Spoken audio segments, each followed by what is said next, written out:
From an undisclosed location high in the Hollywood Hills, it's time once again for the long shot. Tonight, Dos Cientos Pa America, the Great British Bake Off, and special guest, Jackie Kashian. And now, please welcome the host of the long shot, Sean Conroy. Thank you. Good afternoon, good evening, good morning, good night, good day, good dusk, good desk. Welcome to The Long Shot. It is a podcast to which you are listening. I am your host. My name is Sean Conroy. With me today on the podcast, the one and only Joe Wagner is here. Hey, everybody. Amber Kenny is here. And, of course, Jamie Flam is here. This is not us. Yeah. This is that two for energy. Right. The second there's one. a little bit of This is forced. a little bit of fatigue, a little bit of caffeine. Yeah. And our special guest today, Jackie Kashian, is here. Hello, everybody. Hi, You guys are Who has hilarious. been here before and has agreed to come back. Yeah, thank you. It's a new group almost. Well, I mean, it's a three core. Yeah. That's right. Now, before we even get started, we have some very exciting developments to talk about, which is we're about to record episode 299. What the fuck? In 2 hours ago, we will have recorded episode 301. Yes. Right. Next week, live, we are going to record episode 300, and we are inviting anybody who wants to come. Anybody who wants to come, whether or not they're a fan of the podcast, whether or not they live in Los Angeles, if they want to fly in, as Jamie said in the commercial. Train, any mode of transportation. But if you want to come to the show, email Jamie at Jamie. No, the email is Jamie at jamieflam.com. I got lost in the ads. Please write that in your autobiography. I got lost in the ads. Jamie at jamieflam.com. And we only have to hope that Jamie does not still have his away message on, which when we first started pitching the 300th episode, people were emailing and getting back, "Hi, I'm taking some time off from email right now. Is that what I sound like on email? Hi there. I love you all." Hi, the partner. That is a funny little kind of like prank. It's almost like a prank response, Yeah. right? Yeah. Send us an email. I'm not looking at emails right now. I turned it off. Right. The first 5 people that responded did get that. And then I went to And Media then we had Temple. one more, so there's 6 so The far. first 5 people, the 5 people that cared the most. That's true. are the ones we fucked with. No, they got a little gift. Yeah. A souvenir email from Jamie Flam. All right. So as we do on every episode, why don't we start today's episode with a segment that we like to call Checking In. And because it is our second episode of the day, why don't we start with Jamie? Yeah, there you go. Got Let's see what I his got. I got a text from Andrew while I was So doing far, the so checking good. in Producer of the show. at the last episode saying, don't kind of blow your wad. Because I was talking about a lot of different things. Not what I said. That's not. I don't think that's an appropriate text. What Don't is, blow your wad. I get it. is that not like a typical We both thing? get it. We both The get text it. actually Yeah. said, "Don't come." I was. It was a lot looking classier. at- Think about baseball. Think of baseball. Think of baseball. Did you ever hear that Woody Allen routine where he's thinking about baseball during sex? No, does that actually turn him on? He gets obsessed with like, why is he doing that? He should not be. You don't run on. He gets way too into it. It's very funny. Go ahead, Jamie. Well, a couple things maybe. I briefly mentioned it in 301. You don't have to do that. You will briefly mention it in 301. I You will guys briefly, invented time travel sometime in the last 3 hours. but Thursday night I went out, and it was the first night going out. Not just going out, but going to multiple places. So at 5:30, I went to the UCB Sunset for the first time since it opened 5 years ago. I don't even know. You hadn't It been? was like 2 Never years been. ago. Was it really? Yeah. I thought it was longer, but and got lost in how huge this place was, and the cafe. Which Andrew's like, we should work at the cafe one day. I was like, I pictured I don't Like know. a little shithole. And I was like, walked in, there's like hundreds of people milling about, like at 5 o'clock on And they asked you for $7 for a cup of coffee. Yes, yes, I'm It was an familiar with expensive that. coffee. Yeah.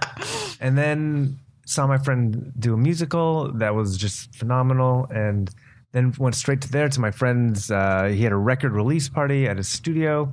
And while I was walking there, I could hear Jamie Flam, and it's the jazz trumpet player from the Van Jam shows. And he's doing a Ella Fitzgerald tribute show at this wine bar on Hollywood. And so I popped in there and checked that out, and it was a cool scene. And then I went to the Vista Theater, where it was Machine Project, which is an art gallery. He's having this big opening to celebrate their thing. I was just doing all these things. Right. And just, I love that feeling of just, I'm about town. Being in the world. And I haven't had that in years. Right. And it's the difference between going out knowing like, okay, I have to go to this one thing, this show or something, and then a night where you're like, literally, it's like, where will the night take me? Like, I'll just kind of keep going, and stuff kept popping up for you to do. I just picture Jamie walking into each of these places, and there's a big crowd of paparazzi outside. They're like, Mr. Flam, over here, Mr. Flam. Mr. Flam, how long are you going to stay at this exhibit? Are you going to go see the Vista after this? Well, I had 2 other things to do that night that I didn't ultimately do. Arnie, Flam's on his way over to the Vista. Get over there, quick. The nights that began where you didn't know they were going always ended up with me sitting at this one bar, just doing shots and talking about politics. So they ended almost third bar, second listening bar, to Harry third Chapin? bar, possibly a little Harry Chapin going down. Because if you're looking to be depressed, yes, that's your guy. Harry Chapin had a song about the death of a baby 30,000 dying pounds of to. bananas. There was that, but there was the baby who died of starvation. Did you ever remember that one? It was. You're like, Jesus Christ, the 70s are over. Keep it together. but it has like a real snappy tune. Yeah, the beats were good. Was Harry Chapin, was he Cats in the Cradle? Yes, Yeah. he was. Yeah, A okay, Taxi. That's what I thought. Taxi. Yep, right? sure. But 30,000 pounds of bananas. 30,000 pounds of bananas. Sure. So, fun night. But also, Though yours sounds amazing. How did it end? And how did that night end? Mr. Flam, give us a profile. Now give us a smile. This way, Mr. Flam. in my car with Jason Beecher, one of my best friends, Okay. as we discussed last week. Just talking about life for a couple hours. But here's, I think, an X factor. I don't want to. Yesterday was the 31st. But is he your No, We don't have to talk about it. I haven't had a drink spent the of whole- alcohol in 31, or today was, I didn't drink in March. Okay. And, Okay. All right. Today's April. but I think there's something about, Like, that's fine. when I'm You'll be in a able to drinking drink phase. again. Like, Yeah. And I don't back to know, that. We'll get through this. I probably will drink again at some point, but the difference of when I'm in a drinking phase, just what a filter that puts on how I plan, and how much of a damper that's put on my social life, especially in the last year at the Improv. Just like, it's a big reason why I stay in the neighborhood. Like, Right. but like when I'm not drinking, just like I'm driving to different places and I'm scooting about, and how much more fun that is. Mr. Flam, any truth to the rumor you might have a drink tonight? I might later. Can we get a shot of you on your scooter? I just imagined you scooting around on a little like. I love these guys, by the way. I want them around. You guys want to go out on this week?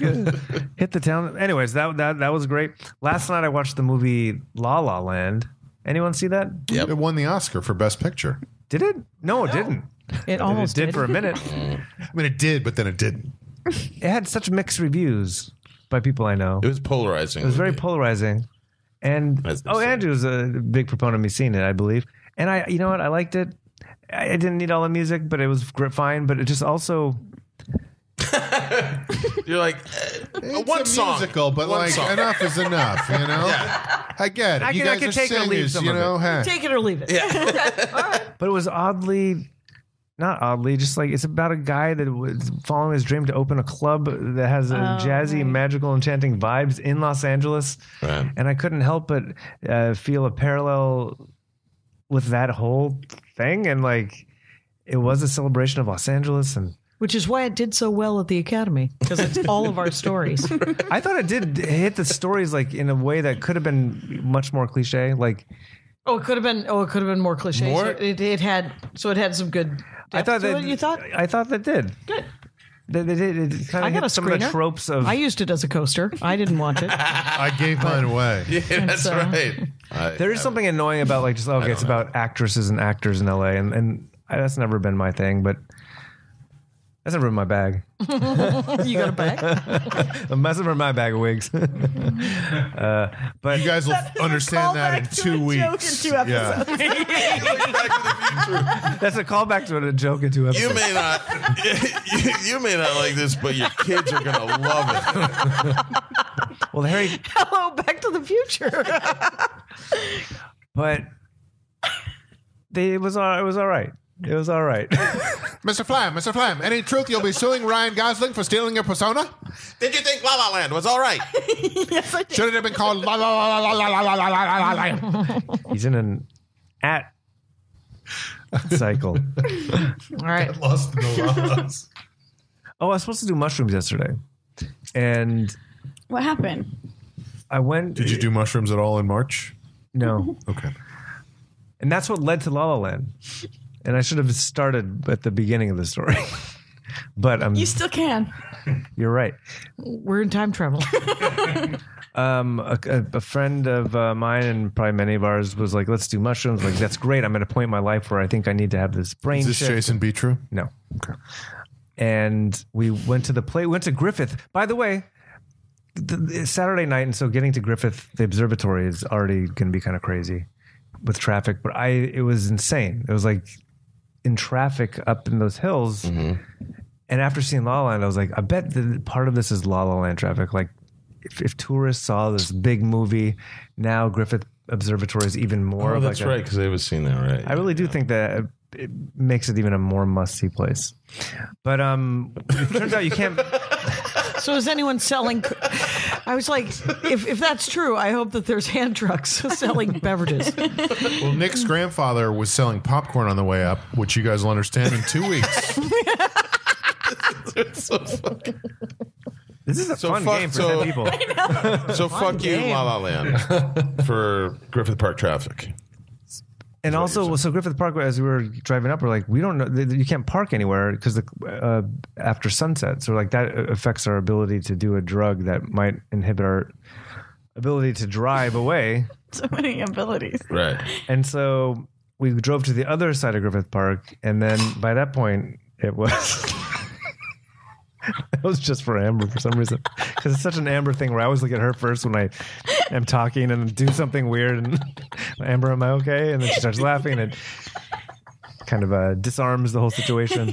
Amber, am I all How long have you guys been doing this podcast now? 300 episodes. This is the 299th Go on with time. your story, Jamie.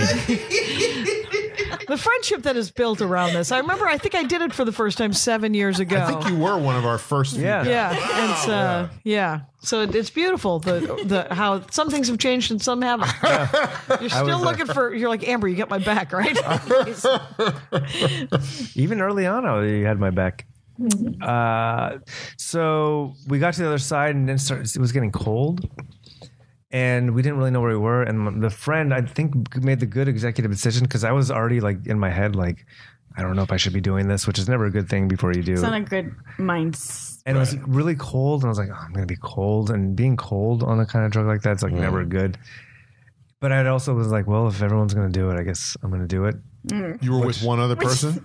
A great point. We met one other friend of mine there. So there's three. Three of us. And so he was like, I'm not feeling it. I think we're called going to the be game. He called the game. And he's like, we can just, You mudged out. Again, you're going to get that in 2 weeks. Gotta stop. Scratch. the mud scratch. But so he's like, well, we can go back to your place and just do them there. And I was like, no, I need nature. If I'm going to do this, I need to be communing with nature. And so, but he's like, well, we can go watch La La Land on the projector at my place. And so we did that. And so I liked how it organically. Does he live in a movie theater? No. He just owns a 35 millimeter camera and the copy of La La Land. It was the kind where every 17 minutes would say on the bottom, like, this is a. Oh, so it was just a It screener. was a screener. But he has like a digital projector. Yeah, so we watched it There on we his go. wall. Thank you. Thanks for helping. I was like, I was thinking of high school no. projector. Change reels. No, not happening. None of that's an issue. Okay, I'm over here I now. just saw the black dot in the upper right corner. We got to change the reel. That is a prominent plot point in an episode of Columbo, Oh, really? where the murderer has to like do it during the reel change, and that's the alibi or something. That's Very also good. Inglorious Spoiler Bastards. alert. Yeah, Sorry. Glorious Bastards, right? Wait a minute. Can I just ask you one more thing? That didn't we just happen? That happened recently. Was that an episode last week? Where We talked about it last week, I think. that's great. You'll find that out last week. Right. Right, if you've been listening in order. This one should have hit home. Every sentence we will talk about where Something you can that hear happened, about right. more. Oh, this is a quick callback because Jackie being here reminded me of being at UCB and just running into people. The last week, just being around and seeing comedians and feeling fun about it. Not a dread. Not like a dread. work. It wasn't like the last several months of like just being at. I need a spot, Godfather. Yes. Yeah, eliminate all that. It was just Right. like these are great. people that I'm talking to, and you're my friend, and because whenever I talk to Jackie, it was always there was something. A lot of pressure. A lot of pressure. Such a pain in the ass. When are you getting me up? When you how's the lab? What if I just stand on the stairs and tell somebody a joke? Focus on. Can you help me out? Nobody's more focused on their career than this one. I think that we've all established that. But it's been really nice just being out and seeing people, and like there's no underlying. There's no pressure. Yeah. You can't get them a spot. You have No, nothing to I do have with their nothing to offer stand-up anyone. comedy. You just want to watch them tell jokes if they're going to be telling jokes. Yeah. But also, just I like comedy. I forgot that I really like Yeah, comedy I and bet. seen shows, and It's good. although I've seen one show and it was a musical, but Well, now you're writing a musical. now I'm running a musical. Yeah. That's one last thing. Was We'll see. We'll see. and actually going to La La Land, there's that like it's like there's so many layers of pressure when you're talking to people, and it's like, what are you doing? What are you doing? What are you up to right now? Yeah, that sucks. That's fucking Los Angeles, man. It's the worst thing where nobody has, and I find myself doing it too, and I hate myself every time I do it, where I run into somebody and I'm like, what have you been up to? You know, and that really is. Especially if they just had a special on Netflix and you're like, so what's next? Right. You're like, oh my fucking God, did can I kill something. you? Yeah. And the tough thing is, it's almost the default question because you don't want to ask just the usual "How are you?" Yeah. You know, because But even if that's even annoying if somebody too. does say that, what they're really saying is, what are you doing? What are you working on? There have been times that I've asked, "How are you?" meaning "How are you?" Right. And they start listing their resume. And I'm like, And that's another thing. doing. That's another thing that I do that I hate myself for. Where somebody goes, "How are you?" and I'm like, "Well, Mr. Pickles finished up here, and I'm working on a couple scripts, and I got, I'm really good at Microsoft Word. It's like, who the fuck? What have I become? Well, it's everyone. Did we talk about this last time? Now I'm having deja vu. But did I talk about the different layers? I probably have talked about this every episode of brain filters in every conversation. But like the meaning of what everything. But I realize how often, like I'm when someone asks how I act, You like started to talk about that, and I just filtered that out last week. It was the brain. so I don't know if I am repeating this, but like I feel like the need to apologize. Well, it's been kind of a rough patch, and yeah, I haven't really done much since leaving the improv, and blah blah blah, and I don't have to say all that. I think you should start just being like, "I'm killing it." Yeah. Well, no, it's like That I'm putting it By out. the way, that is How people answer. right. No, I mean, I'm not even kidding. I Like the know. people that are, and I'm saying they're successful now, but 10 years ago when they weren't successful, that was the attitude Right. these people always had, was like, I'm fucking nailing it, dude. I got this town on lockdown. I got 4 irons in the fire. Yeah, They're all and red hot. All of them. And meanwhile, my thing is like, well, I should be working harder on my script. Totally. And You're just I like, filled haven't with finished doubt. my pilot. And like, I'm not good. I'm just not good. I don't think I got I'm the script. I got acting. I'm doing stand up. I decided to take voice lessons, and I think I'm going to become a dog whisperer. You guys, just for my free time. I want to start just answering with hobbies. Like, so what have you been up to? got into crochet. Yeah. Oh my God. Well, when people have been, I've had a bad cold, and it makes me feel like, hey, middle-aged white lady, don't talk about your health. Nobody fucking wants to hear that. But I've had a bad cold, you guys. We're 16 days into That's this a thing, long time. and it's an epically. I have, for the first time, I had to cancel work, and Bamford got me a bit part on her show that I could not do. And Kilmartin was like, nobody knows what you sound like. Just fucking go. And I was like, stop talking. My throat feels like shards of glass. I hate you. And but not that she was, and my dad, of course. I tell you what, if she was somebody right. drew a caricature of how my life was going right now, there'd be a huge pair of balls on there because I am fucking killing it. It'd be a dog with sunglasses. Well, no one wants to hear that guy, right? No. Or girl. But those people, They feel It like works I feel for like they them. win. yeah, they do. I feel like that is sort they of that have secret. won the presidency. Well, there's that. yeah. Soon. Go ahead, Jamie. So just realizing, like, I don't have to say, like, what am I doing? Yeah. I'm writing a musical. Yeah. And that's great. And you're living Or your I don't life. even have to It's say that, but beautiful. like, I don't have to preface everything with all the stuff going on in my own brain Right. and justify my existence. Well, and it depends on the relationship you have with the person, how vulnerable you are to them, I think. I think I'm just vulnerable with everybody. But here's another aspect of that, and I hate to keep harping on the fact that everybody should be telling everybody else how they're killing it all the time. People don't. It's like perception. Yeah, people. First of all, people don't care Yeah. about how you feel. Like they don't give a shit that you have self-doubt. That is a and they rough don't one. want to hear about it, and they don't want to think about well, it. and they don't want to be reminded of their self-doubt, basically. Right. And so what they want to hear is the reflection of what they want to feel about themselves, which is like, it's all good, baby. It's all good, you know, which is fucking annoying because I'm the same way you are, which is like, I feel like I have to be honest with people, and people don't want you to be honest. They do not want you to be honest. I just want to say as a caveat, unless you're listening to our podcast right now, those are the people who actually do Oh, what they it is. seem to like on I was about to say, Sean, there are some people who do, and they listen to this podcast. That's true. That podcast listeners by default are like, "Hey, I What's have the self-doubt. truth? Yeah. Hey, Right. I have a spiral of that. How are you handling Right. it?" It's That's what podcasts are good for. They're really good for Get it. it out that way. because every week you guys come back and do another podcast. You're like, guess what didn't happen? I had self-doubt and I didn't cut myself, so we all win, huh? And I didn't. Yeah. Just so true. yeah. So that's the greatest invention of podcasts. Totally. But I should keep it But here. when you're talking to industry, yeah, fucking, you're killing it. You're killing it.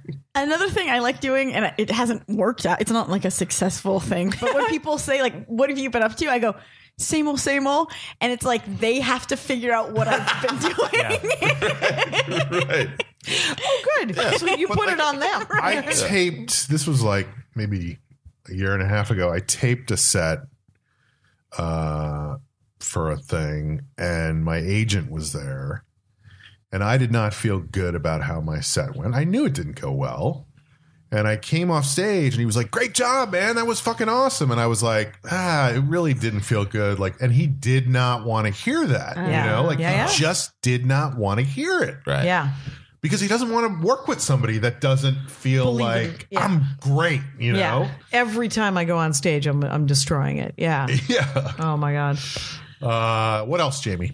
I think that's good. Yeah. You killed it. I killed Killed it. it. That was Yeah, the best yeah. check-in I've What's ever going done. on? I just killed it on long shot. Checked in better than I ever have. I'm pretty excited for the next segment of the show. Joe Wagner checking in. All right. I want to talk about something that happened in the time that I've not been here, and I've been looking for work. My mind is falling apart right now because I can't remember when you were I here, know, when I you know. weren't. He hasn't Oh, he been hasn't here. been here. Okay. I have not been here for a while. Even though we. Okay. Yes, right. But I was back before and now here. And I've been looking for work, and a friend of mine reached out to me. And this is a guy I met on a Latino music award show that I did like 7 years ago. And I had the opportunity to meet this guy who's a sketch comedy writer from Mexico. So Oh, cool. I had never met another comedy writer. Is from it the a different Bumblebee country. guy? It's not the Bumblebee guy, but he did write for a local talk show that's called El Platanito. which actually Paul F. Tompkins has been on, and it's hosted by a clown. It's a talk show hosted by a clown, basically. And So it's like Who fucking booked Fallon. that? Who doesn't want to be on that? no, like no, Fallon. it really is Fallon with a portly Mexican clown. And makeup. Yeah, Like yeah. full makeup and a red nose. Yes, Okay. yes, with the wig and everything. wig. So, by the way, you can't go on YouTube and see this clown turn and ask a question to Paul F. Tompkins in a suit on a fucking talk show set. It's I will really be great. Googling that after the show. It's really fun. Is it translated or how does that? He would kind of he would Paul is fluent the in host, Spanish. Well, the host was bilingual, so the host would talk to him in English, and then then the host would kind of translate Paul's response a little bit in Spanish. It was interesting. Anyway, I met this guy, this comedy writer. His name is Iñaki, and Iñaki texted me and was like, "Hey, I think I have a possible job opportunity. Can you meet this Friday?" Yes, I can. Great. So then he texts me. He's like, "We're going to be meeting at the Outback in Glendale." So I'm like, "Oh my God, I've never been more excited for a meeting of my life. The Outback." Make a run for the border. Oh no, that's Taco Bell. Oh, it feels like the Outback. Oh, no, that's the Australian. No, the Australian border. The Australian border. Make a swim. Which is the ocean. So I go, and I'm thinking that it's going to be me, my friend Iñaki, and one.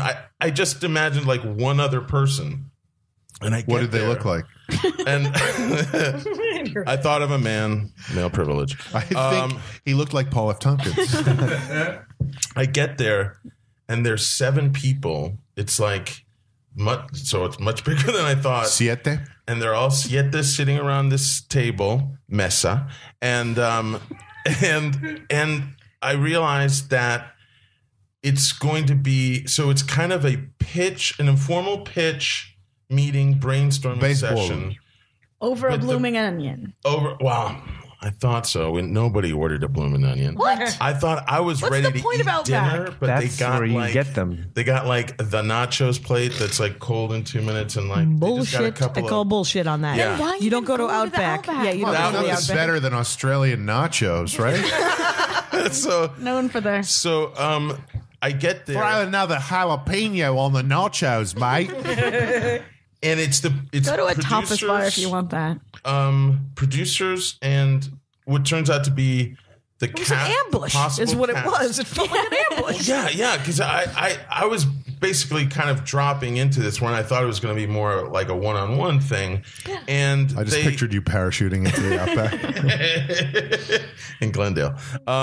And I sit down, and the coolest thing about that night was that basically it was a 2-hour meeting in Spanish, which I've never had that experience of actually being part of a creative discussion in another language, but I do speak Spanish, so I understood everything, and then I was like throwing my 2 cents in Spanish and like trying not to be 200. nervous about it.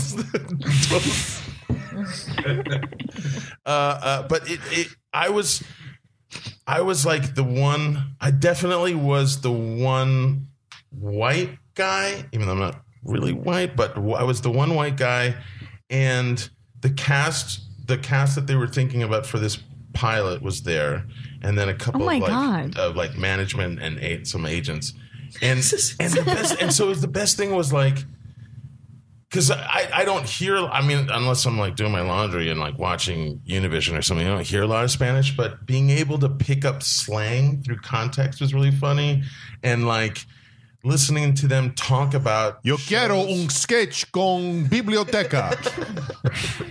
Y un blooming Library onion. sketch. at one point what the pilot they were describing is about this kind of a he's like an agent who mostly has Latino clients, but he's trying to like get higher up in the biz, and he has these 2 actresses who are his roommates who he's always trying to get work for so they can pay their rent. And at one point we were talking about the dynamics of the characters, and I'm like, yeah, it's maybe it's a little bit like Three's Company kind of thing. And they're like, what? And then of course there were these the 2 women who were the actresses who are going to be in the show. Who were born. I know. 18 And years so ago. they're like, what is it? What is the show? Three's Company? and I was like, how do I explain it?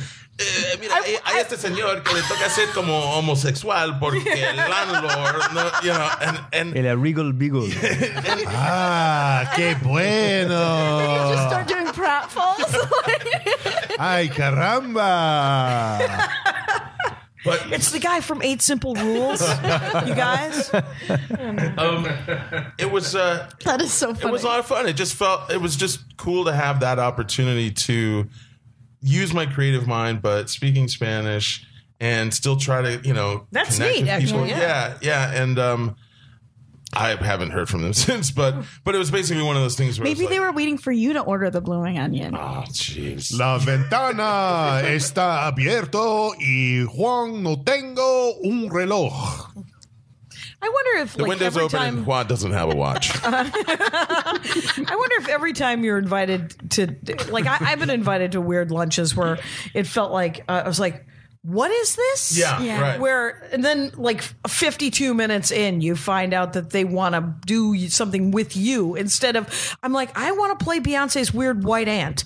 You have an idea where the show's entirely about me. Right. And I'm like, I don't. And so I've ruined it. Right. Because much like Sean was saying, they don't want to know that you can't read their minds. Right. And you aren't certain that you're the valid. shit. Yeah, I don't know. Shit. Yeah. I don't know if I'm right for this part. I was like, wait, you want me to be the and I would have to. So I should go You're into like, every I am single not meeting. the hero of the story. I am not the hero of the story. So I should go into every meeting thinking, oh, I am clearly the shit. Yeah. And you're going to want to, oh, this isn't about me? And then somehow shoehorn my way into it and make it about me? It's such a weird thing. And How do I do that? yeah. Sorry, go ahead. No, I was going to say, I think in this case, what was nice was the kind of low stakes in that way was like, I was just kind of brought in.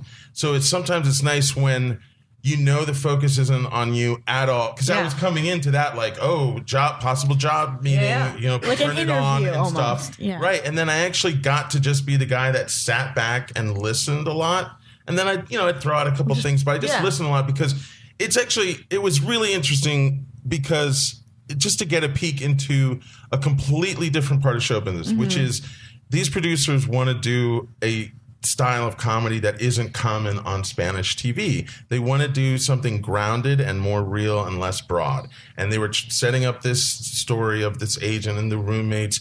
And what they wanted the show to be about was Latino performers, actors, actresses who come to LA to try to get crossover success and have to basically start from square one. And the two actresses that they were talking to, they've both done afterwards, I immediately Googled them because I was like, who were these people? They've both done 15 telenovelas in Mexico. So they're huge. They're huge. Right, and nobody knows who Right. they are. And so a lot of the meeting was just them telling stories of what it's like for them to be That's really working interesting. actors in Yeah. Hollywood where they go to, they'll go to some big Hollywood party and No one will nobody know. knows them except all the help at the mansion. Wow. And they all want to get pictures That's taken really with them funny. because they've Yeah. all watched their What a pain in the telenovelas. ass. And just how they, I mean, it's neat, but it's and how sometimes they're not led on to the lot, all these things was They can have my my bosom buddies meets Chico and the Man if they want. It'd be 2 Latino women who moved to Los Angeles, but they got to live at the Y, so they got to dress like guys. Hello, Outback reservation for 9. They can have that. They can have that, and then I don't know. They have some weird day jobs. La playa hace frío, pero Cristobal tiene 2 zapatos. The beach It's very makes cold. cold. But who was the Cristobal. Oh, Cristobal tiene 2 zapatos. has 2 shoes. You guys Sean's definitely coming to the next meeting. What was that Hola. Cristobal stuff? That was good. Wait, he has 2 shoes? I like that. This guy's good. My nieces both did, or one of them is now in her 8th year of Chinese immersion, but they both at one point were in a Spanish immersion program, and so they started speaking Spanish pretty early on, and it would drive them up the fucking wall when I would say you would do stuff to stuff that. like that. Right, yeah, right. What? La cabeza es grande. What are you talking about, Uncle Sean? With that voice always. Yes. Oh yeah, because that was that's how Because they you're making talked. fun of the records or whatever. Yeah, in high school they had those demonstration tapes. I think they were even tapes at that point, like cassette tapes, Right. and that was how they would say it, like "Hace calor, hace calor." They always It sound is warm. like they're giving instructions on riding a Disneyland ride. Yeah, so I would always say it like that. So there you go. Maybe I'll work on that one day. We'll see. Yeah, that would be fun. I hope so. Yeah. Amber checking in. Yeah, I have recently been going to a new dance class, and it's just because it's where it works for my schedule. It's a night that I'm free, and I've learned with time that if I don't take a dance class at least once a week, I'm not okay, like mentally You need and it. that's spiritually. So It's a good thing to know about yourself. It isn't just like I need exercise. Like I'm not What kind of dance? any kind of dance. You've taken all the dance Yeah, classes? yeah, You got it, Dan. Why haven't you been on the Dork Forest? What the fuck is happening? Oh, okay. Oh, yeah. dance classes, the variety.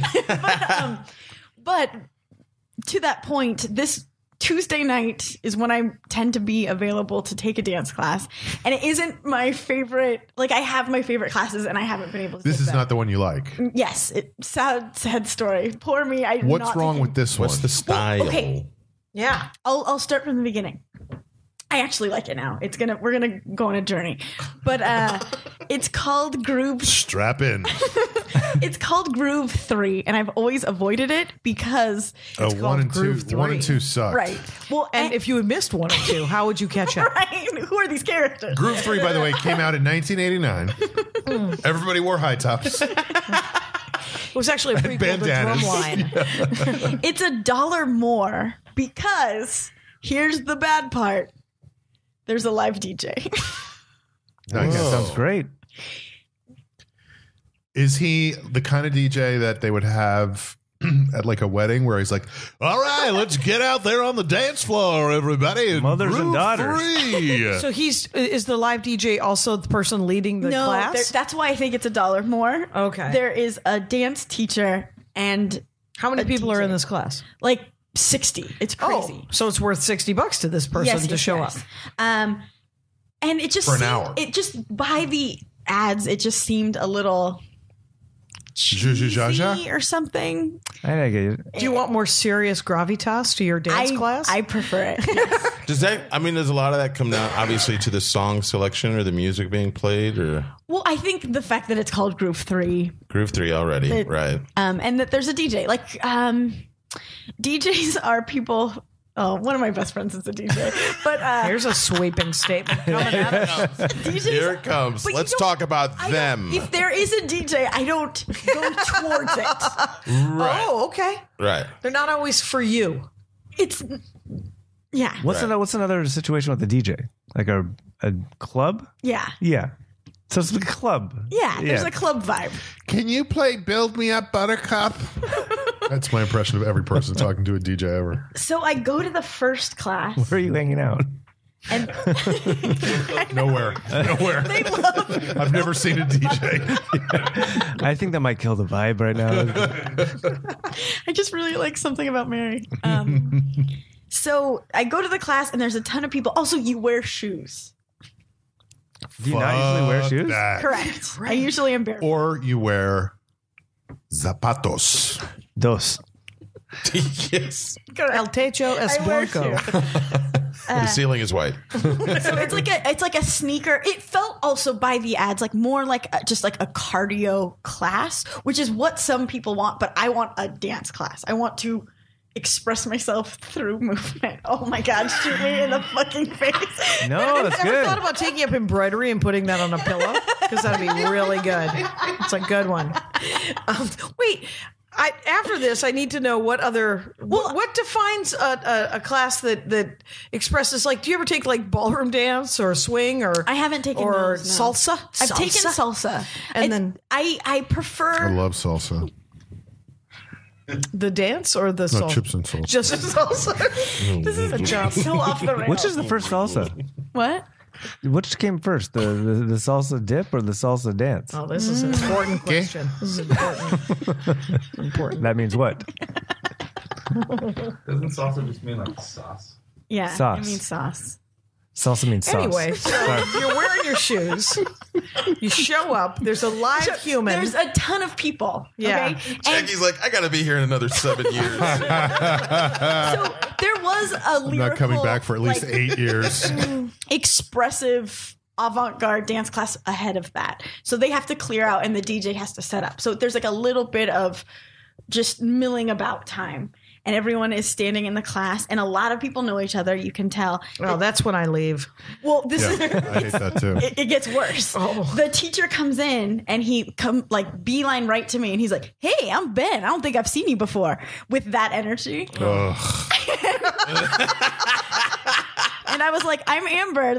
He's like, this is your first class." I was like, "Yeah." He's like, "You're gonna be able to keep up. Just watch me." And and I was like, "Yeah, I'm gonna be fine. I'm not worried about it." And he's like, "How'd you hear about the class?" Anyway, so I was like, okay, maybe he just does this. Then he proceeded to go to each person in the room and hug them and ask them about their life. And I was like, is this church? Am I in church? Is this church? And because then we did like a little bit of a warm up, and he's like, "All right, everybody, say hi to 3 people you don't know." And I was like, is this church? But then this is not the usual dance class This is not the usual dance. Etiquette. style. Yeah. No. Also, no. what that happens in church a lot? Yeah, like a say hi to the people next to you thing. Peace. And the like with you. That's different. And also with you. the like Christian churches that I went to with friends in high school were very like phony baloney friendly. That's the vibe it felt like, where I was like, we're all friends here, and I'm like, are we? I don't know. It's all Welcome to funny. religion, by the way. But the class itself it's actually really fun, and you sweat your ass off. So I keep going back, and he's like, Is he What kind of like music? So what's going on with the podcast, Amber? no, I don't. I give him no details. I give him nothing. Everyone else hugs him, and it probably drives him insane because he's like, "How was your week?" And I was like, "It's Tuesday, man." It's funny you're talking about that energy, because there's a guy who just started working at the Starbucks up here who has that energy when you go up to the counter, and I don't mean to judge. want to deal with it. You know, But I like get it. He's a instructor of a workout, so you need to have. You can't come in low energy, so you No. might have to put it on. but it feels like there's a middle ground. Like Yeah. you don't You could have be to a be that person. aggressive. You could But be I also feel yourself. like when you're a guy at Starbucks, like Hey, man. take your cue from how engaged I am with you. You know, Right. Yes, Matching and. energy. Jackie, I think you had I something. had a question. Doors open. Doors open. What is what was the music, and what are the moves Okay. of this dance class? Great questions. all Thank you. around. Thank you very much. So I thought I'd hate the DJ aspect. It ended up being a selling point because it's all like popular music from the 90s, basically, with like a techno beat, because they have Okay. to keep the same rhythm. The music never goes out, so you're doing the same dance and different songs are happening, basically. So it has to stay the same rhythm. I've got the power. Yeah. And then so it's fun, and I like Okay. it. Groove is in the And it's heart. It's The not- hustle? What are you doing? It's What are you doing over there? The Macarena? The It's chicken like- dance? it's- What's happening? I don't know a it's- lot about What if dance. God was it's like one of hip us? hop.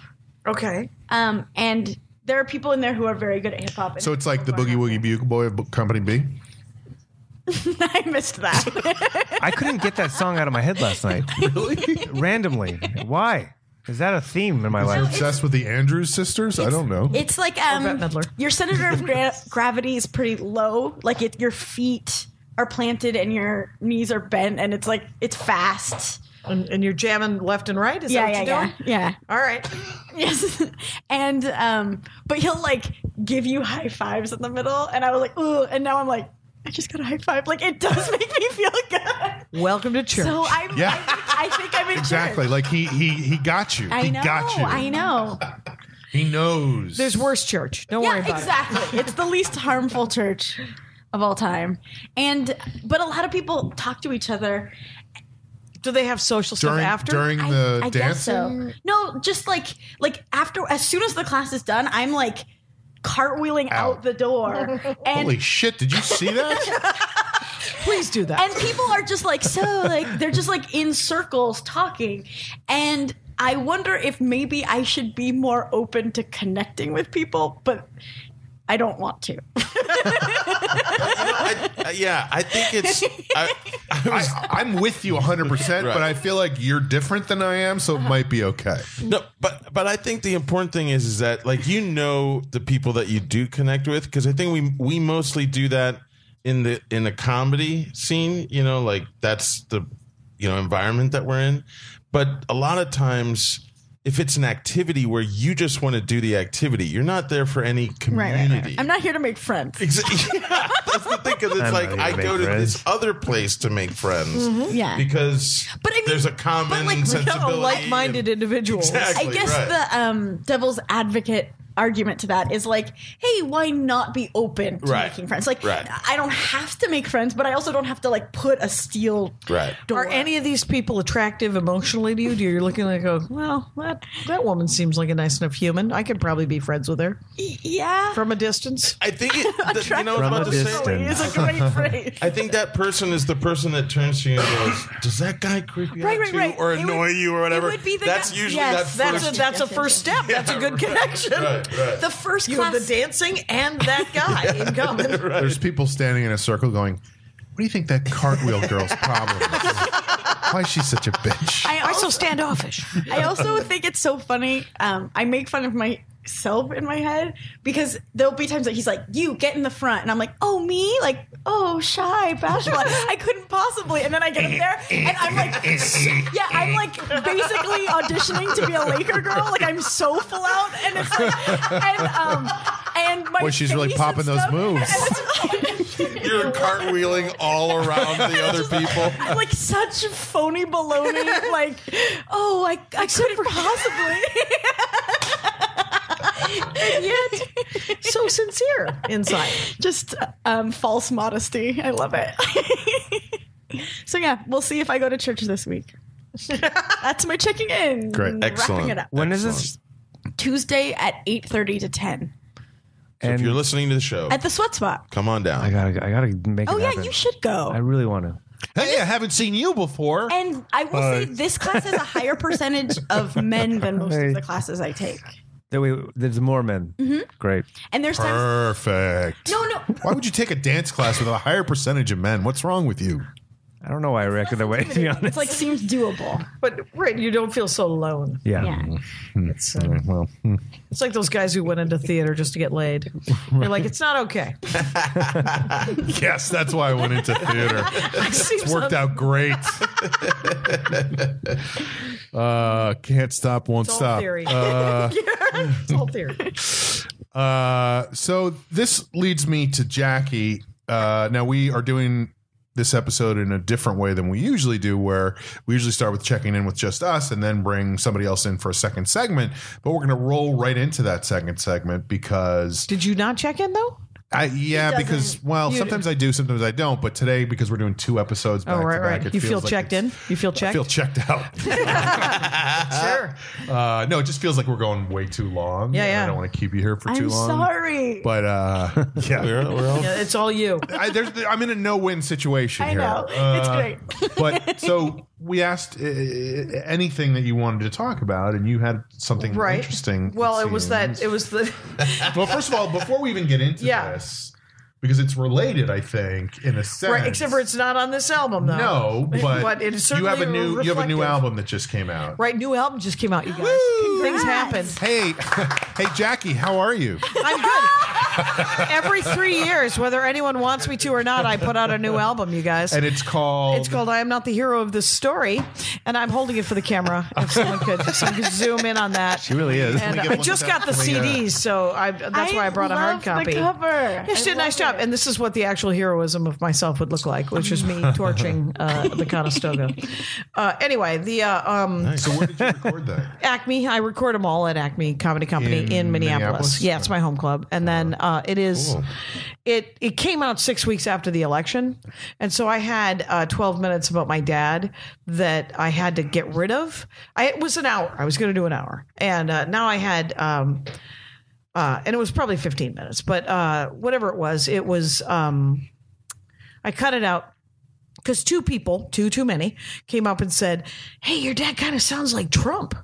And I was like, "Did you want to get punched in the throat?" I love my father, and so I. But he has this kind of voice. But he's a salesman and he's a pitch guy. But one of the great things about my father is he knows makes deals. He should not be president. That's what he knows about himself.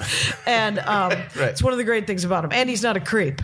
Right. He's a jackass, Right. which is much different. And none of my brothers, how I know that he's not a creep, none of my brothers are creeps. Right. Because you can look at Ixnay and Uday and whatever the fuck their names are, and you can tell they're creeps from here, right? I mean, they're fucking elbow Yeah, I need to squeezers. like wash my hands. Yeah, every looking at time. them. Too much. Who puts pomade in a 10-year-old's hair? Stop the raising of a creep.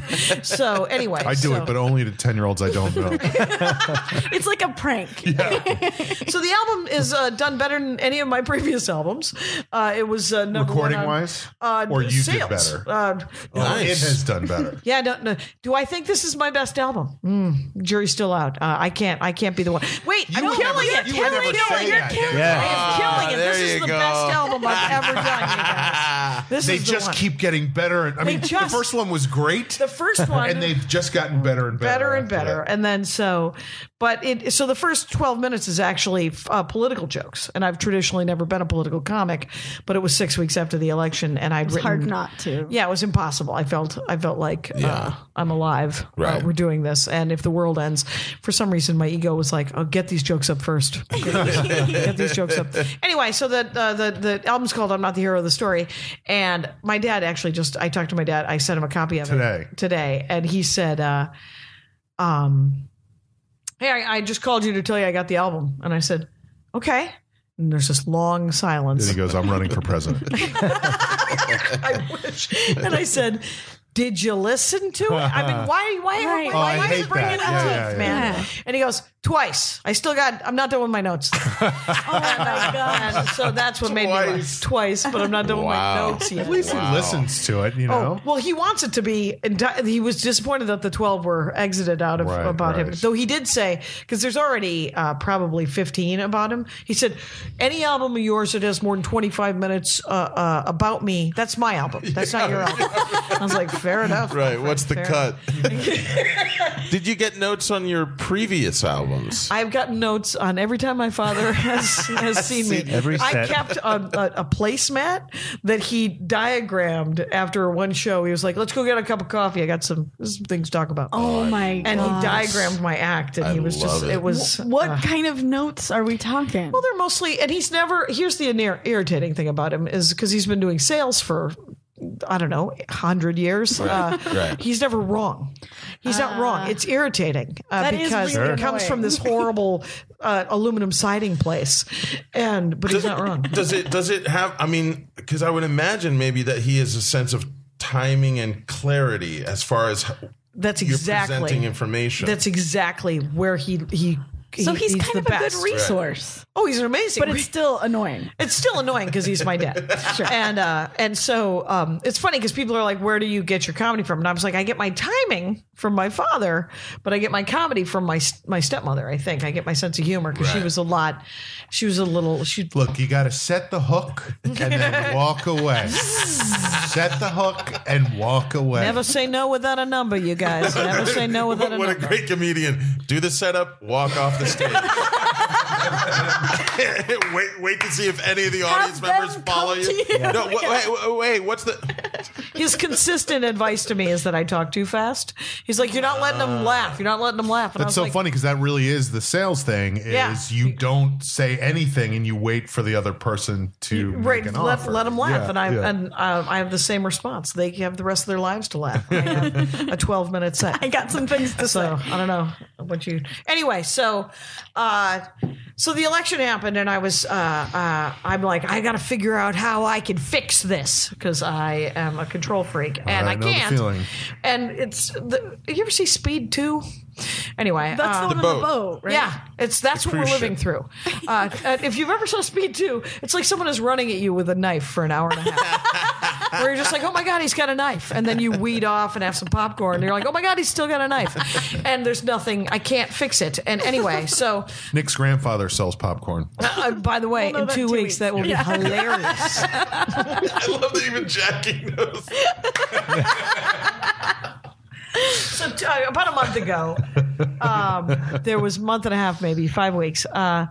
There was a weekend. My in-laws are in town. We're all sitting around. I see on the internet that there is an ICE setup on the big street by my according to the internet, right by my house.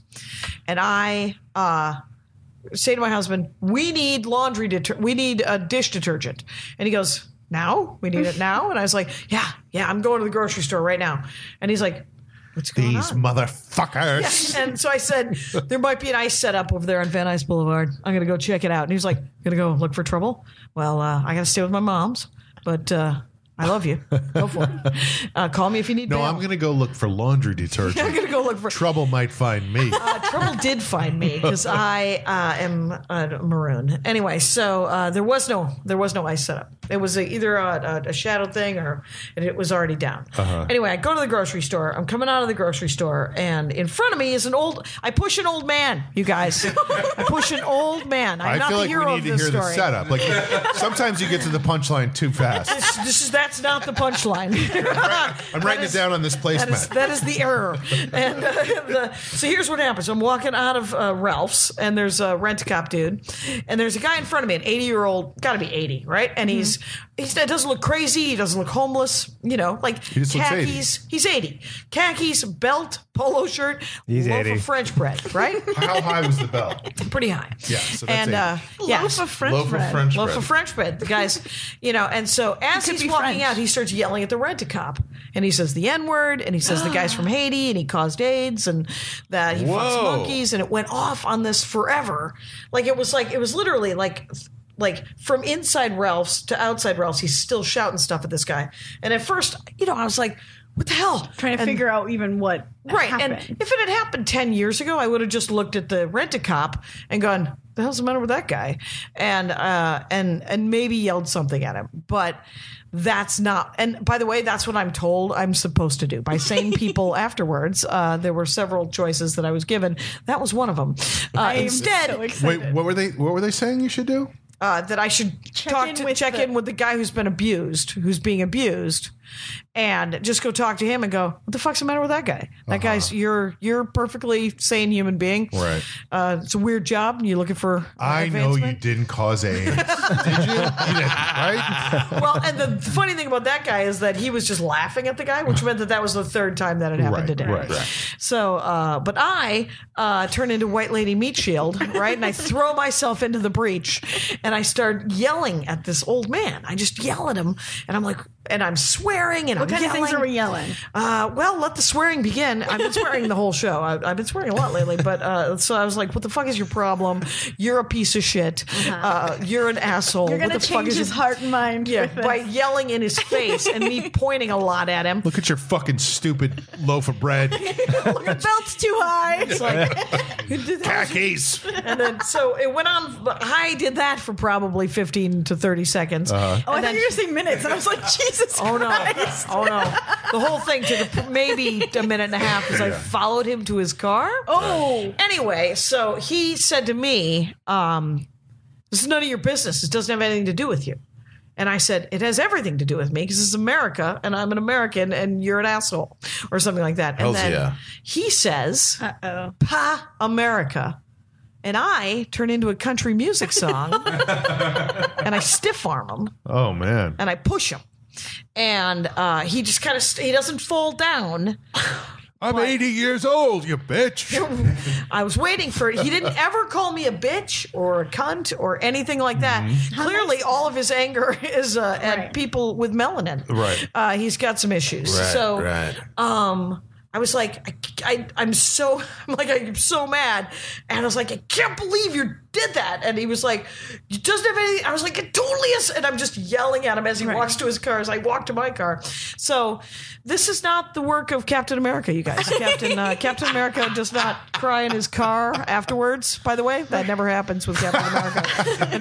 That's never his go-to. So what really sparked the physical shove. Saying "Pa America." It's like Yeah, it was scoffing, scoffing about the Constitution and the Declaration of Independence and the ideals and the idea that we're all supposed to be going for Jackie, and stop failing. pushing Joe. right. Are you sure? Are you absolutely sure Uh-oh. that he was not saying Pa America? Like that's his superhero name? Like he's Maybe it's his Shazam. I'm Pa America. He was hoping to turn into somebody when he said, Pa America. Don't you recognize? He was about to say, "Don't you recognize me?" And then you stormed. Pa America never got as successful as Uncle Sam. Pa America. Doesn't really roll that is a off different the tongue. character. That is a different character. Captain America stole it from me. I will look into that. So he does that, and your arm, it just shot out. Yeah. I just reacted and I was like, Bam. and I pushed him. Right. And it Into his car, towards his car? no, Was he- towards Ralph's, like towards the carts. Right. And then I was just like, did I just fucking push an old man? Wow. And then I literally, as he keeps talking to me, I was like, I want to kick this guy to death. Oh, And I wow. was like, okay, get it together. And I just started, I was like, and he wasn't responding to me at all. Like I was not getting the reaction I wanted from him. Right. So I was like, and I'm like, I could, and he's probably the only person I could take, an 80-year-old dude at this point. This is that sort of yeah. So I'm not the hero of that story. Which ironically is not even on the album. It is not on the album, and it took me 3 days to tell my husband. Oh, really? I could not. So you got home and he was like, "Did you get the laundry detergent?" Yes. And you're I did. shaking. Yeah. Pa America, Pa America, Pa America. Right. And I just, he was like, he just said, so was there an immigration thing? And I said, there wasn't. Yeah. And then the next day I told a friend of mine, before I told my husband, I was like, I need to talk to other people who are sane, who won't divorce me or hate me forever or be disappointed in me. Now here's another. This is a loaded question. All right. What do you think? What do you think the likelihood is that this guy feels more comfortable saying this now than he would have a year ago? I think it's entirely because the with the genital grabbing and the making fun of It's the like palsy anything guy. goes. A study Anything goes. just came out like last week that has been basically aggregating all the hate crime increases and I just watched. tying I it. just watched a video. The reason I asked is I just watched a video last night, shot in a little food shop, and it's a woman who's buying food is being filmed, and she's yelling at whoever is holding the camera. Right. And the caption on the video says, "I was waiting to get my food. I had my arm around my girlfriend. I kissed her on the forehead twice." And the woman is yelling at this couple and saying, "Why are you doing that? You're sexually harassing me. You're practically fucking, you prostitute." Like just going on and on and on. Right. And she calls this woman a slut and a whore and a bitch and the ugliest woman she's ever seen. And she keeps calling her a prostitute. And like the people who are filming her were very... Like calm. Yeah, I mean, initially they were like, she came walking over and the guy was like, "Get the fuck back, get the fuck away from me." Mm-hmm. And she was like, "Don't you talk to me that," like it was so, but she did walk away. But Don't you talk to me like that? Yes, but then she when kept she's screaming upset. Correct. Then she kept on yelling at them. And the guy was like, she was like, I'm going to call the police and tell them that a prostitute was about to fuck somebody in this. And the guy's like, please call the police. I would love for the police to be here. Get the police here. Meanwhile, there's a guy behind the counter doing nothing the entire time. Picking his nose. Yeah. And, but finally, more people come into the shop. And they're kind of so now she's started to walk out. So they're in the shot of this guy. She's still screaming at them. And the people who have come in don't know what to do. And finally, one of the guys says, I think you need to leave. Mm-hmm. But he has an accent. Oh, no. And she goes, shut the fuck up. I'm an American. You go back to your country. And he was like a French guy. Like, it wasn't like some crazy, right. He wasn't a Sikh and wearing a turban that you don't understand. And even if, but of course. Right. No, of course. But it was like, it just, you knew that was. She had it ready where to it was say. coming Yeah, from. right. Do you know what I mean? Right. And it was so. She's got. I mean, she clearly boiling in different pots. She clearly has. She's a full cauldron of. She clearly has mental issues. Yeah. But this is that new fuel. On top of that was like because as soon as that guy opened his mouth, she was all about how she was an American and he needs to go back to wherever the fuck he came from and whatever. And I was like, it just was so to me a demonstration of how. The line has moved. Yeah. The line has definitely moved. I mean, there may not even be a line anymore. Well, there's a line. And it turns out I am the part of the village that will show you where that line is. And Pa America. If Pa America wants to get in my face again, there are better ways to do it. The other suggestion I got was somebody said you should just talk to them, go up to the person who's saying the horrible things and just say, can you hear what you're saying? Can you hear what you're saying? Be a mirror for them. Right. And then I guess you're supposed to say it until you bore them to death or something. I'm uncertain like what that's going to do. But well, here's I'm not advocating for that, but I will say I do think in that situation when somebody is that high emotionally, if you come in really low emotionally, that can be very disarming to them. Right. It should help. Like, because if you come in as you did and go, fuck you, then it's just like it escalates. Everybody's raising the bar. I have lost my temper a couple of times, and it's less and less as I learn to deal with the fact that hey, zip it. But I once lost my temper with a woman who was wearing a bus uniform, and I grabbed her. I mean, literally, another great story of where because I was not anywhere near in the right on this thing, and the woman she was dressed as a bus. She was dressed as a bus, but the thing is, it was Halloween. It was Halloween. What I will say is that the only reason I say she's a bus driver is because she knew how to deal with insanity. She probably does it all the time. Right. Yeah, she knew what to do with Crazyville over here, and I had her by the shirt, and she goes, "What are you doing? You're not going to hit me." And I let go of her, and I was like, "You are correct. I am not going to hit you. I have to be on stage in 15 minutes." I think because of the times we live in and more anger just being around. I mean, it's palpable. We know it's out there. And you see these videos and stuff. I just saw like one of the compilation of that kind of thing of people going off and, xenophobic, racist stuff. And I don't know how you feel, but I get such a visceral reaction to those things. And I can't stop. Like, I can't stop once I start watching something. My thing is, I think what this goes to. Jamie just yawned so big. I'm very captivated, I swear. But I'm so tired. I think what it comes down to is really I think people are, for the first time, are really having to think about what it means to de-escalate a situation. I know.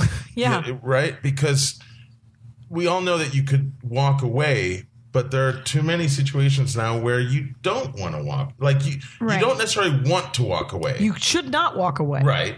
Because you know that, in my opinion, that there could be good done by not walking away. If there was a right answer. Right. But then it forces you to figure out, well, what is that process to de-escalate something? Now, the interesting thing is I ride a lot of, public transit. I'm on the bus a lot. And I've had those moments where somebody comes on, they have charged energy. Maybe they're yelling. They could be mentally ill. They could just be angry.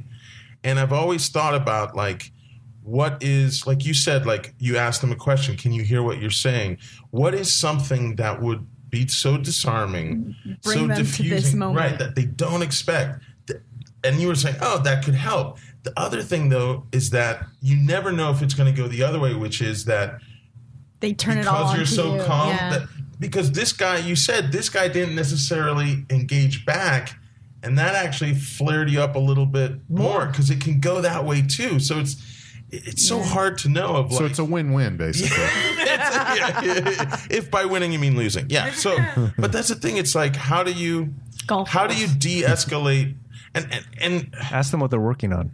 the biggest, I mean, How are you? it's like we all know that that's the biggest problem with police. Like, whatever, however they're being trained, but I think that But they should have be, feelings. And yeah, that should be yeah. classes. Like, someone should teach that. Like, Or if you want to take figure a Right. If you out talk, if you de-escalate say a something. word to me, this is the police thing. It's like if you Right. say a word back to me, I'm going to go so high on you. Right. Like that video. I'm sure you saw the thing where the lady called the cops It because makes the me neighbor grabbed the kid, and then the cops showed up and arrested the lady and the kid and did nothing to Oh, the right, guy who right. had grabbed the kid in the first place. Yeah, And it was all about the cop being like, "Fuck you! You can't talk back to me." Right. You know, and she was like, "What are you doing? I called you," and she got arrested. You Yeah. know, Yeah, I that. Ugh.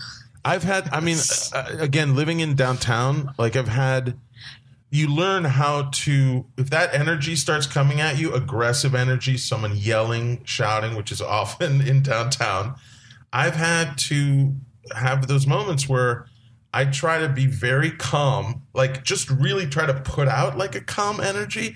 And I've had it happen a couple times where a street person will take that in and they've gotten quiet and helpful? I've had a conversation. But because it's oh, like, you're talking about energy vampires. Are you in love with a vampire? My therapist wrote that book. but that's I think everyone's starting to have to figure out and think more about like how do you deal with your own anger I had forgotten about that bus stuff. thing until just now, but that is, I mean, I loved how she really de-escalated it. Right. She was like, "Hey," like she made eye contact. Right. And she was like, "You're not going to hit me. Right. We're just at the same pump at the gas station. Right. Keep it together." I've always thought, She didn't what say if, that, though, what but- if you ask, like, Imagine again, Jackie just starts listing off all these things where she's like attacking Just people in right public. over the. Oh my God! Welcome nicest person. to This is my clothes in the dryer. What the fuck is wrong? right. And Miss, I here's mean, a quarter, please. Just it used to happen. It used to happen like once or twice a year, and then it hasn't happened in probably 4 years. this And was then a new previously it was like 2 years. So I'm getting better, you guys. But I'm still. This isn't great. This is not great when you're losing your shit. But I also think there's a different thing now, like because my thing is if I am around something where there's like because this was not true when I was younger, but now if there's like aggression or whatever, Right. I'm like I'm going to avoid this yeah, At all costs. Yeah, if you I walk 20 possibly feet around can. it There's and- no Yeah. reason to become involved in right, this. right. But now, and I have not had to deal with this at all yet, but I do wonder, like, what if I'm in a situation where somebody is saying, go the fuck back to your country? Yeah. right. Then what, like, that's Or- not something I'm going to just go, you know what? I don't need to get involved in this. Yeah. I've heard. I'm going to be like, I am Pa America. You could be Pa America. Yes. I've heard the reaction specifically to that being said of if you're the third party Mm-hmm. stepping in and saying, we don't say that here. That's a Which good again one. brings it back Yeah. to like, Yeah. this is my country as well. And, Yeah. and in my country, we don't say that. Yeah. You're the one who's wrong. You know, it's Yeah. like you're the one who's not acting like an American. Right. It's like it is kind of taking back that whole I'm an American thing. Yeah. You're like, no. I'm the. It sounds I'm weird the to say, but realist I'm American. the It right sounds kind cheesy. of American. Right. Right now, you're being the wrong kind of American. Exactly. Yeah. It sounds cheesy. It sounds corny. It sounds all of these things. Right. And I don't care. Right, exactly. I really don't care. Right. If you think I'm lame for doing it, so be it. Right, It's but I'm not going to stand by and watch it. I genuinely love the ideals. I genuinely love the ideals, and I Right. want the ideals to be true. And I know that they aren't. I know that we drop the ball all the time. But Yeah. but it's the dream have to that shoot keeps for it's the dream that keeps us trying to any of it. Right. And I also, well, whatever. I don't want to get into it. All right. Well, this feels like This feels intense, doesn't it? This feels like a good place to take a break. You just de-escalated your own statement, and I'm going no. Let's just take a quick break, and then we'll be back with a segment on the show that we like to call Parting Shots. And then Jamie will take a nap.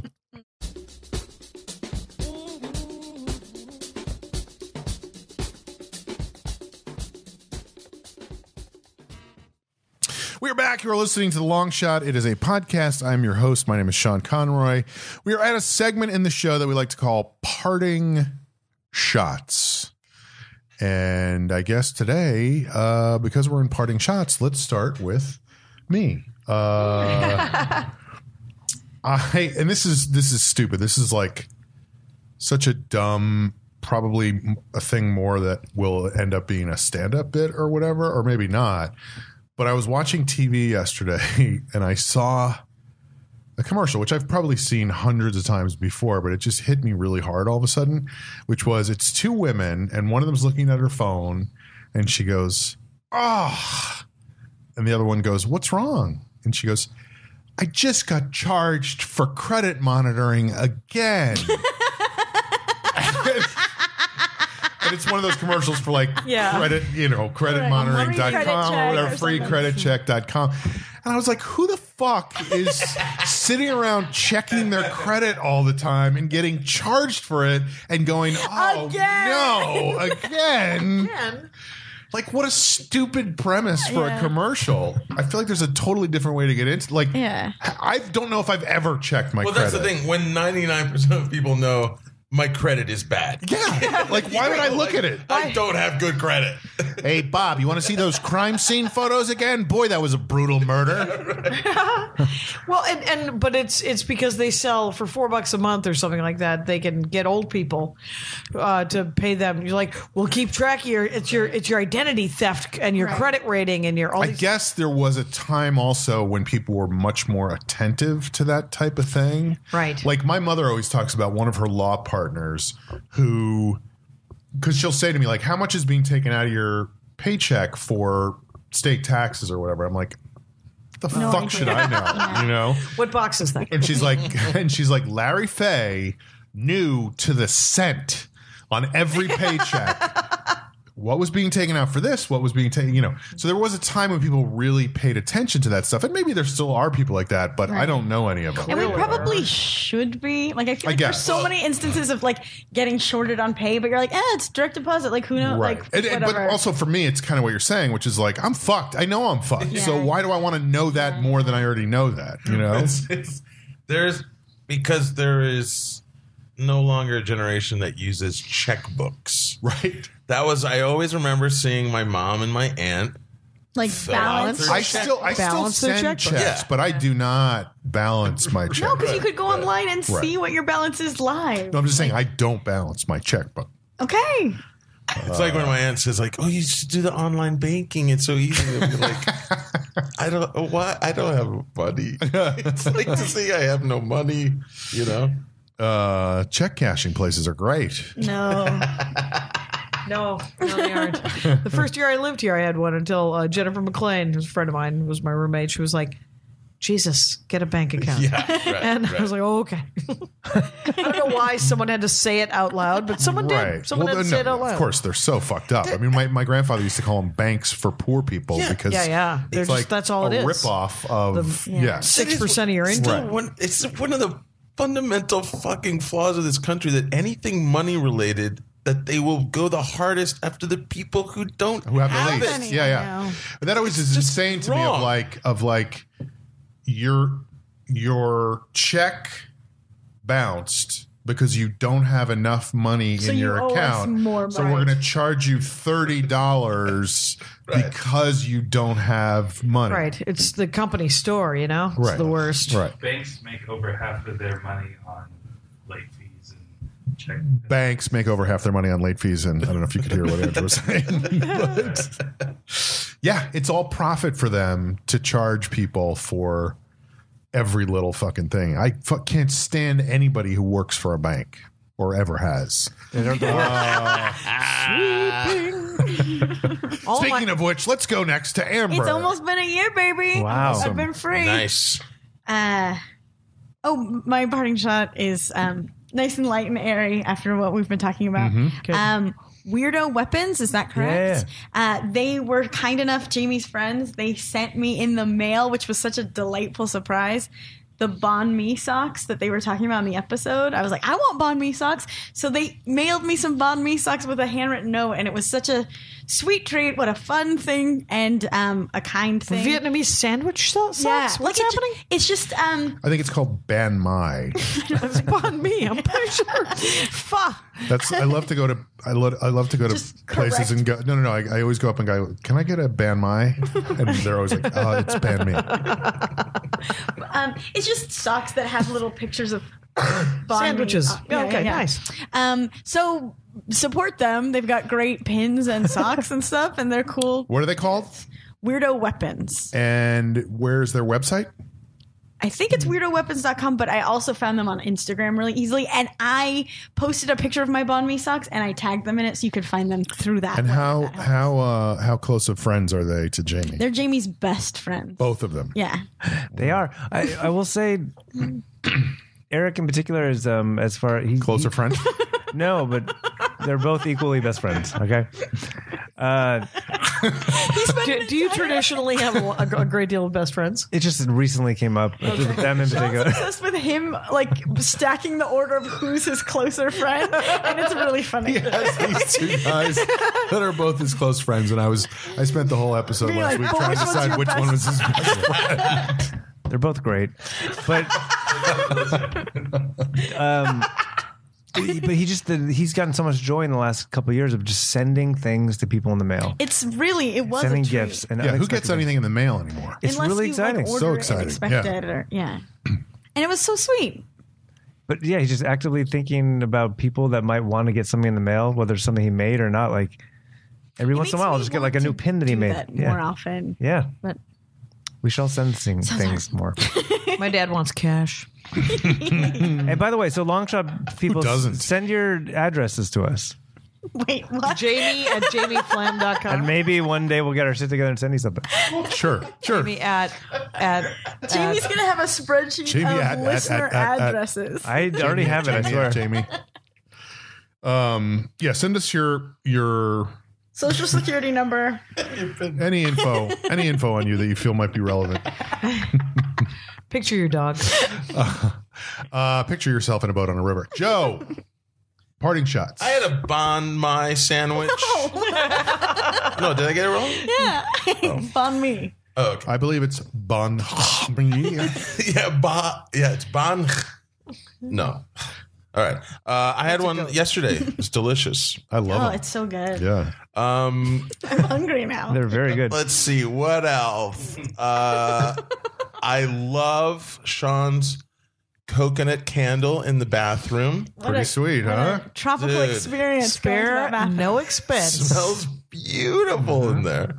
I also broke your screen door. Oh, I saw that. Just wanted to get that. It's definitely out not on the rails. podcast. Confession time. Yeah. That'll Sorry. take some doing to fix.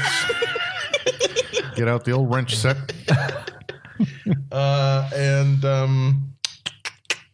Ask him about his shoes. What? Oh, what? The shoes that he has over there. That could be your check. Your Yeah, or no. Say something about the color of the ceiling. It's Blanco. We're like kitties. You just look at It's Blanco. Techo as It's Blanco. Talk about the wires on the table. That's it. Wow. ask him about the shoes. Coming I up really wanna know. short on can do checking that. out. I have my own. Parting shots. There's a great new caramel pretzel donut at Dunkin' Donuts. Jesus. Wow. Sean likes it when I plug Dunkin' Donuts. Sounds intense. All right, Jackie, parting shots. Parting shot. thank you for having me on the long shot. Of course. It's been a lovely gathering of like-minded individuals. There's no time like the present to start embarrassing myself with things that just happened. And I will hopefully turn into stand-up comedy be with funny. better punchlines. Yeah, and you're going after yourself. That's Yeah, the well, best. and that's the best, Yeah. really. It's I'm killing it, you guys. still Things are going still really the well. shit. Yeah. Yeah, I'm really doing well, and it's hard to be me. Let's see, I'll be in Winnipeg when this goes up, and I'm going to Peoria next time. So things, I think it's been Peoria to established. me always sounds like a punchline. Peoria is a punchline. Like I feel like that's like an old vaudeville joke or something. I think there's a statue of Richard Pryor in town. Really? Because he's from Peoria. Oh, really? And, yeah, which is weird, but Jackie, you are a successful touring comic. I am yes. Traveling the country. Yes, things are going well. Thank you. I'm just curious. Obviously, off some of what we were talking before. Of Joe like, tours downtown, not as a comic. Yeah. Dunkin' Donuts. to try the Touring. Dunkin' Donuts. Looking for angry homeless people. I'm just curious. Are you seeing, feeling, noticing anything out there wherever you're playing in the clubs? Oh, because of the vibe? Just because of the vibe. 'cause Yeah. I'm just wondering what it's like for a road comedy I at was this in point. Spokane. That was the first place out of town that I've been since the election that wasn't opening up for Bamford. Right. So opening up for Bamford, it's the Different crowd. It's a different crowd. It's a pile of marshmallows. Right. So it's fine. And then my people. Also, When they say you're nervous, just imagine they're a pile of also, what a great fun thing Yeah. to be the person who opens for that person. Oh, yeah. Like you get this amazing crowd that are and- available. They want to hear what weirdo thing you're doing. and there's no pressure on you because you're not the one who I don't sold have to the produce. tickets. Yeah, I don't have to. I can Oh, just it's phone the it best. in. It's pretty Yeah. amazing. And so. What else? What else? And then, yeah. So the first time I went and did, my own headline stuff out of, off of the election was in Spokane like 2 weeks ago, 3 weeks ago. Because I did a nerd cruise after that, and I didn't do anything political on that because we were on the ocean. It felt like a hostage situation. I didn't want to. You were outside of the coastal bubble. Right, we were in We were You outside weren't of in Mexican any waters. state jurisdiction. So Right. There It is was no politics. Right. There was. It felt like let's give these people. It was like the week of the election. I was at the Comedy Works in Denver, and so. You just juggled like President let's not think about Knobjob it. gets elected, right? And then I have to go to Denver. Knobjob. And I come, remember Knobjobs? And from when you were 11? What? Not the actual knob. Anyway, so the, so the, I said something sexual on the last episode, which will come out in 2 weeks, and everybody got very angry at me. people did tense up. People tensed up. They're like, come on. Fuck you guys. Well, we don't endorse Jackie gets to say 11-year-old knob jobs at 11. That's and 'cause they know I'm everybody's like, leaving. Great. That's good stuff. I'm talking about consensual oral sex between a man and a soup, and you guys get all upset. That will pay off. Yeah. So I didn't do anything political. I mean, there were weeks where I've chosen not to do political stuff, and Right. it was the week of the election, which I feel like everyone needed to not have to deal with. Yeah, they with probably it. came to a show to escape Get away for an something. hour and a half, and then the Joko cruise was something else, and then Spokane though. And was it Spokane? It was Spokane in the middle of Washington, which once you get out of Seattle, it can get super conservative. Yeah. And so there were some people I opened my set with something political and just talking about it in general. And like 3 different tables were like, yes, you're going to do it. Like some woman said, go for it. Like in the audience. Nice. And there was like handlebar mustache in the front row who just folded his arms. Right. And a couple of people got a little tense. But the greatest thing about stand-up comedy crowds everywhere is that they never know what they're going to see. Right. So they are, to some extent, the most open-minded people in the world. Because they're like, oh, am I going to watch, Nick DiPaolo shit on women for an hour? And it's going to be funny? Maybe. Right. Or am I going to watch Maria Bamford, talk about mental illness and bananas? Yeah. And you're like, yay! Right. And but because nobody YouTube Googles the comic that makes them, by default, some of the most open-minded people. They're like, nah, it's not funny for me, but I see what you did there. And so there was some of that energy in the audience. But I was like, at one point, some guy just glared at me and I said, dude, I don't care. I will get Right. walked to my car. Right, So you can right. be all mad as you want. So It feels like I saw there was a story that just came out about how at this point, even some Trump supporters are like, hey, can you cool it on the tweeting? You know, like even Trump's. I feel like you can still connect with some Trump supporters at this point from sheer exhaustion of like, that guy that you voted for. Look, we all can see that he's insane. an incompetent man. You He's know, a like- reality Did TV. you- Right. Did you see the not to throw hoity-toity fake news at you, but did you see the Nicholas Kristof article in today's Times? No. I got to pick up this name you dropped. I'll be right over here. He interviewed some Trump voters, very specifically people who, one of them worked for a battered women's shelter. Another guy had gone through a vocational training program to retrain him so that he could get a new job, and now Right. had a job and was supporting his kids in college. These are all programs that Trump is cutting completely, getting rid of. And these people are saying they voted for Trump, and they're saying, I thought he would, I thought I he didn't would, even would hurt happen to those me. people, I thought not he would me. go after other Right. people. I didn't think he would go happen to after me. this. Right. Yeah. But I would still vote for him again. Oh, really? Yeah. Well, because people hate being wrong. Yeah. They That's exactly right. It's a psychological thing. Right, right. Yeah. It makes me I'm think- used to it. I'm so used to it that I'm like, oh, well, you I guess I punch was old wrong. men. No, Right. you're killing it. You've never been wrong a day in your life. It's all the thing is that it's I don't have a horse in that race. I mean, if you think I'm wrong, it's and you can I prove probably it. am. I'm very likely, and my self-esteem is not like I get lost on numbered grid streets in New York City. Right, I have no sense of direction. So how am I going to say? Oh, you're probably.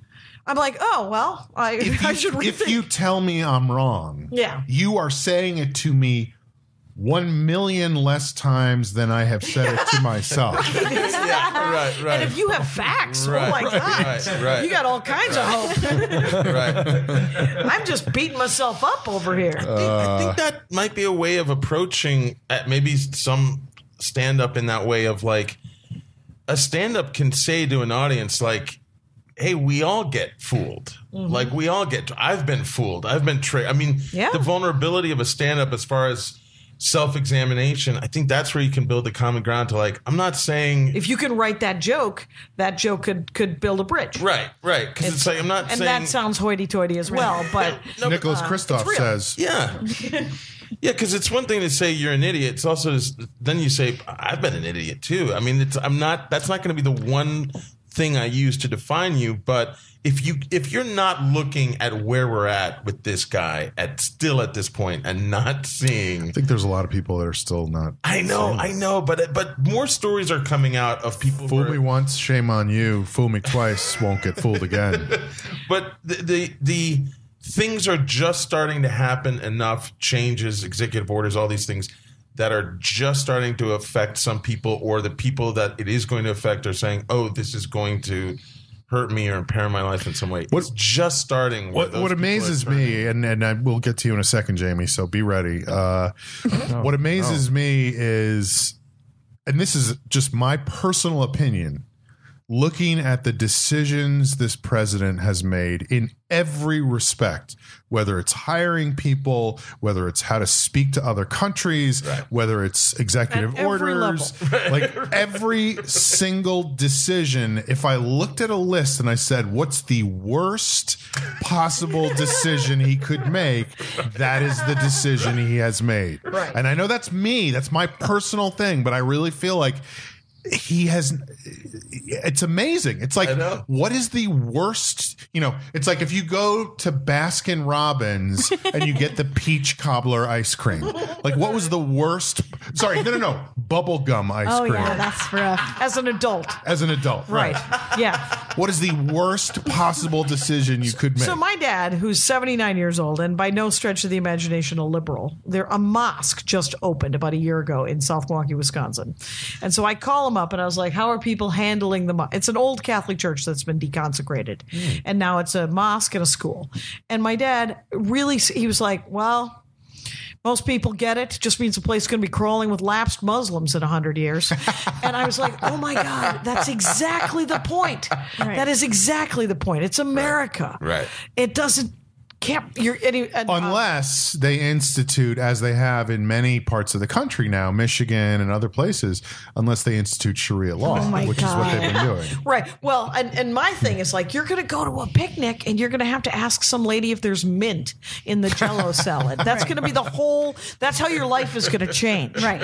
Someone's going to wear a hat and you're going to have to say, is there mint in this? And then you're going to eat it anyway because it's Jell-O salad. Why did you get the bubblegum ice cream? Why did you vote for the bubblegum ice cream, you guys? Jamie, parting shots. I'll shift gears a little bit. Thank God. You mentioned Is that me or Amber? Amber, Oh. just not being here to make friends, like in your dance class, which is like that kind of reality show trope of. And last night I watched a show that maybe has been mentioned on this program, The Great British Bake Off. The Great British Bake Off is the greatest thing in the It world. is so good. It's the only thing I'm watching on television. Okay, good. I watched and 2 Agents episodes of last S.H.I.E.L.D. night. It was a and perfect shifting of gears, soothing. JB. It's like a fountain. It's so soothing. It's a pile of marshmallows, It's like man. It's the staring at greatest a thing in the creek. world. It's Yeah. like a comedy show audience. There's like no one is ever mad. That's the thing. Is like People everyone freak here. out a little bit, but other people are like, no, it's just a baking show. Don't. I love it when that woman said, it's just a cake. Seriously. No, it's all love. And all the characters. And it's almost like they're intentionally making it a mood stabilizer because it will pan to just like a sheep walking. Yeah. Yes. Like, meh. Yes. That's their segues. It's all little farm outside animals. the tent. It's a bunch of sheep. It's the most soothing show of all time. Did you just have the sheep say nay? I did a meh. Oh, okay. Wow. That works. Is that a goat? But also, I just You were love about like, to jump on him so fast. I was just going to say sheep don't neigh. but like, But I was going to say it in. I was going to say it in a very. She don't With a head toss. With a head I was toss. going to say it in a very soothing way. but the people in Britain, like their And then relationship pan with to a cow. desserts is so different. Like everyone knows what a Swiss roll is. Everyone has a But family also recipe. on that show. I don't know if that is across all of Britain. Let me just tell you something, though. I don't want to eat any of the food that's ever No, been it made on doesn't it. I'm just like, it's all like fiddle and diddle. It was like I biscuits. was like, no. I just get me a piece of pie. Well, my old family recipe calls for 4 fiddle and 3 diddle to make a Swiss roll. It's like Everyone knows. licorice Everyone's in the heard of crust. these weird desserts, and they all have like it'll be a trifle, and it'll be this type Right. of trifle, and you're like, all I could think of was a classic French Yeah, a with classic- like a Yeah. with a German twist. Remember when Rachel made the half trifle, half shepherd's pie in Friends, and One Joey thing ate the it? old mum used to say is never put mint in the jello. anyway, it's a great show, but it struck me What that there season? wasn't. How many seasons are there? At least 3. Oh, All right. There's only 3 available in America, but there's been like 6 or 7. I don't know what I was watching. It was on Netflix, and I watched 2 episodes. But it was just like it's the opposite of It's so American pleasant, reality of yes. just like Yeah. this is a competition. Everyone's against each other, but like they all seem supportive and friendly. On that note, I went this week to the Television Academy to see a panel discussion. It wasn't even really a panel. I guess it was, but it was a guy named Mike Darnell. Who do you know who he is? Yes. Do you know what he's like? He's the devil. He's the He devil is of responsible reality for television. he's responsible for all of it. everything. He's like he's a tiny, odd looking man. so weird looking. But he Like I was way in the back. Like it was a huge theater, and I was way in the back. But you could see. Wait, there's that a it was, name and a face he that we could looks put like- on this Yeah, abomination? he Yes, looks like yes. a dark elf. He really, and he Yeah. can't be more than 5 feet Malachite. tall. Yeah, yeah, And he's got this yeah. big, like, curly hair and a voice where he could be. I mean, I don't know. He's like, and then in 1990, like, he has like a weird Yeah. Like he voice. sounds like a bad guy. Yeah, he's a real Cartoon. But he's like, he's clearly a genius in terms of Manipulation of humanity? correct. Fair enough. And so he created like Temptation Island. He created Joe Millionaire. He created The Swan. He created the American version of American Idol was like kind of the biggest thing he ever did. But what was super weird about it, because you're talking about how everybody's like friendly and getting along. Clearly, that's not the idea on these American they reality produce them shows. to fight with each other. And you know, part of me was like, fuck this guy, like whatever. But he actually even said in the middle of his presentation. He was being interviewed by Andy Cohen from Bravo, and because they are now making a new version of Love Connection, I heard about which that. is going to come back. But anyway, he said, everybody complains about reality shows. Like, who cares about reality? They think it's about reality. And it's different from scripted. It's not different from scripted. Reality shows are just as scripted as scripted. Shit. And in my head, I'm going, yeah, except you don't have to pay anybody to write do it. it. Yeah. You got editors. And also, Editors, right, people- who are paid way less than Yeah. what a writing staff people would do. don't know that. Correct. Like Jeff's parents, they're smart people. He's a surgeon, and when they came here, they were like, So is Ben Carson. could we eat at Kitchen Nightmare? And we're like, it's not a real restaurant. Right. It's not a thing that we can go to. It's a reality show. Which, by the way, that guy has 5 shows that I this know. guy And has I- created. I like him. Gordon Ramsay? I worked on one. Did you? My big fat obnoxious fiance, which was on. Oh, That yeah. was, no, I was saying Gordon Ramsay. Gordon Oh, Ramsay Gordon has Ramsay, 5 but- shows. But yeah, yeah, that's Darnell, one of his. Darnell's one of his shows was My Big Fat Obnoxious Fiance. Yeah. Sounds nice. But what was super fucked up about it was I was there with a friend of mine who's a producer, and so he kind of is playing both sides, but everybody was there to see their fucking hero, Mike Darnell. And so he would say these really fucked up things about how he manipulated people into this great moment on this show, and we didn't tell this guy this thing. We and just used didn't this feed her for a thing. while, so Yeah. she got real cranky. And people would be like, ha ha ha. Like, it was so horrific. chilling. Yeah. Yuck. But I did stay for the whole thing. Also, I would get a job doing hard- that tomorrow. the thing is, if there was a two-legged dog that could run really fast, I guess we'd all stay and watch it. Right. I mean, there's no I watched the baking show with a 3-legged dog. with the three-legged. Yeah. Three-legged dogs. Nothing fancy about Wait, that. you Three-legged. watched it with a 3-legged dog? Yeah. That's and actually three-legged dog were hanging a country song. I watched a baking show with a 3-legged dog. I don't know. You remember that old joke about the three-legged pig? No. Oh, it's all right. So a farmer and a salesman, three-legged. jokes from like your family. Well, your it's dad an and old. stuff. So it's, and I will cut to the chase on this, No, because it's please super don't. long. But and we have lives to lead. But the thing is it's a three-legged pig. Salesman shows up at the farm. The farmer has a three-legged pig. Salesman says, how'd you get this three-legged pig? And the farmer's like, well, I'll tell you about this pig. Is our house almost burned down. This pig woke us up and got us out of the house.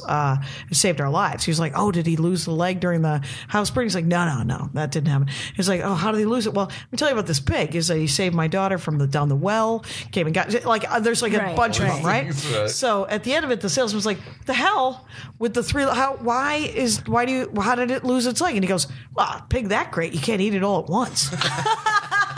It's the longest joke in the world. That was you no. can just string. joke. It's a shaggy pig joke that you can go on forever. And but it is a great joke. I'll tell you about this pig. We couldn't get on the wireless. Nobody could remember what the password was. He knew it. You're updating. Oh my God, he backed up our computer one night. We thought everything was gone. Turns out the pig put everything in the cloud. I had no idea what my credit score was. The pig came in, monitored it, I was getting charged twice a month for a credit score check. but then this pig tells me about Pig tells me about creditreport.com. Christmas last year, my pig gave me this coconut candle that was so beautiful.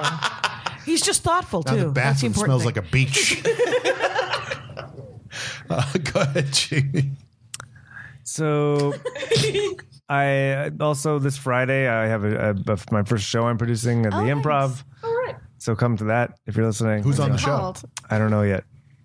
Could be everyone. Could be everyone. You get to decide who's on the show, though, right? I do. Oh, okay. For a second, I thought maybe like, Like it was you're a producing the surprise. show, but then the Improv gets to book all the people. No, he just but it's quit your that show. job. Right. That's the But job. it's your he- show, so you get Yeah, to book all the Yeah, comics. Yeah. Okay. And even when I'm not working there, I might find a way to wait till the last minute to put things together. So it's Aisha Tyler and I assume. Bamford. She's gonna and who else? But Flamtasia is the name of the show. Flamtasia. Nice work. And bringing people into Mickey the world. Mouse is on the show. There's a bunch of dancing brooms. I'm talking about having a puppet. And Talking about it. We're in early talk. Are you moving your lips while you're talking? Jamie, about are you having still a puppet? talking to yourself in there? I actually have a person that knows how to work with puppets. I don't know. And so, Jackie, do you have a pearl of wisdom? I've never done pearl. I don't know why I came out there that time. I've been going. It's a good one, yeah. There's a place called that. People talk about pearls of wisdom. They don't talk about nuggets of wisdom. Well, Certainly good not call. It's a distilled good word. nuggets, which is like a weird. there's a place that does a. Doing that for Sterilized. 7 years, and he finally Let's comes up with have, pearl. Yeah. let's have a conversation, Jim. What is it, the little black balls called in a drink? Boba. Boba. There's a boba boba of place wisdom? called Pearls right around the corner. Oh, I thought you were Okay. going to ask her for a boba of wisdom. Me too. I think that is the new thing. I'd like a boba of wisdom. Okay. Does it have Some to sort of be made guiding out of principle Tapioca. Yes. that you can impart to us and our listeners. I think it is got to be the boba of wisdom.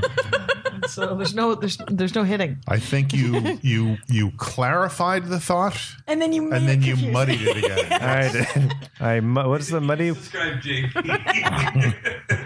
Is Like there? pearl of wisdom is great. Boba of wisdom would make me go, "What the fuck is wrong with this guy?" I'm gonna need a really big straw to really get this wisdom going. It's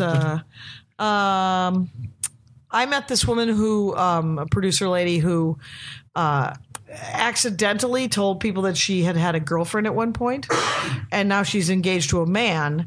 And so there's been some sort of weird hoopla in her world about her being bisexual. Oh my God. And she was like, I can't believe people are they're like, well, how can you be with this guy? And I'm like, what's happening? And because I read a great science fiction book, and it was about and the greatest line is Lois McMaster Bujold. I think it was called Shards of Honor. There you go. Good and name. it's a space opera. And Shards of so it's Honor? essentially Han Solo space. Space operas are tough because sound doesn't travel in a No one can vacuum. hear you scream. Wow, It's that just was something off like key. this. No one can hear you hit a high C. Never going to break that glass out here. You can also call them spoperas, by the way. But that sounds like they're soaking in hot water. Am I going to get a massage? Is there hot stone?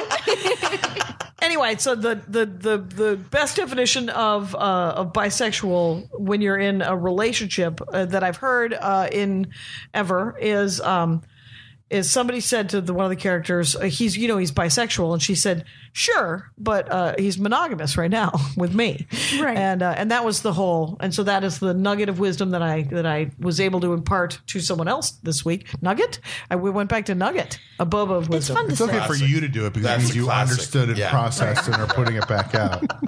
A distilled nugget.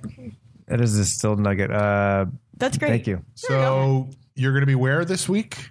I'm in Winnipeg this week. Winnipeg, in Peoria next Peoria week. next week. Yeah, then I'm doing a benefit in Minneapolis for the Children's Crisis Center, which is when you're going to kill your kids. There's a crisis center in most cities, and there's one in Minneapolis called the Crisis Nursery. And if you think you're going to kill your kids, the crisis nurse is like, "Hey, we'll take them. We'll take them for a day or a couple hours or until you get your. Why don't you go take a nap?" Kids can be frustrating. And so yeah, so I'm doing that benefit in Minneapolis, April 19th. I think. That's great. Nice. Yeah. Well, thank you for being here. Thank you. Thanks for By having the way, do you do a benefit? Do you always do a benefit after shoving an 80-year-old man? Or- I try. It's an amends. It's a balances living things. amends. I'm like, hey, I'm not yin going and to the shake yang. your baby either. She's not doing a benefit for the crisis old age home. Right, elderly people. What did Chad Daniels has that great joke about how his grandmother is a racist, and someone said, well, she was raised differently, and he goes, yeah, but she's raised now, right? Right. She's all raised. Is she raised? Done raised? Is she an adult? Okay, great.